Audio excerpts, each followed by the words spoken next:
నేనైతే చాలా బాగున్నాను గాయ్. నేను ఇప్పుడు జ్యువెలరీ ఉంది చూపించుకోవాలని వీడియో చేయట్లేదు. Just I want to share a small tip.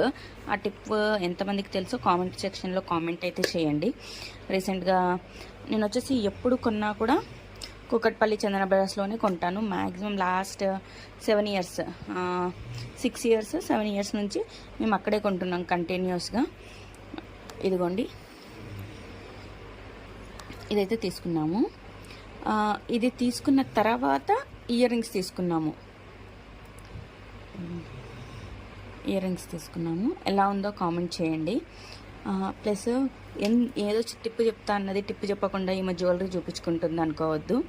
ఇక్కడ వెనక బ్యాక్ సైడ్ చైన్ పెట్టించుకుంటారు కదా, చైన్ ఎప్పుడు పెట్టించుకోవద్దు గాయస్. చైన్ పెట్టించుకునే ప్లేస్లో మనకి ఇయర్ రింగ్స్ అయినా వస్తాయి. మన ఇంట్లో చిన్నపిల్లలు ఉంటే వాళ్ళకి డైలీ యూజ్ ఇయర్ రింగ్స్, కమ్మలు, rings, finger rings, ear rings, దాని ప్లేస్లో బ్రాస్లెట్స్, ఇంకేమైనా వస్తాయి. మనం ఫ్రంట్ వేసుకునేది ఎవరైనా చూస్తారు కానీ బ్యాక్ సైడ్ కూడా గోల్డ్ ఉందా లేదా అని ఎవరు చూడరు కదా. అందుకని చెప్పి ఈ టిప్ ఎంతమందికి తెలుసు, let me know in the comment section. Please do like, share, subscribe చేయొచ్చు కదా ప్లీజ్.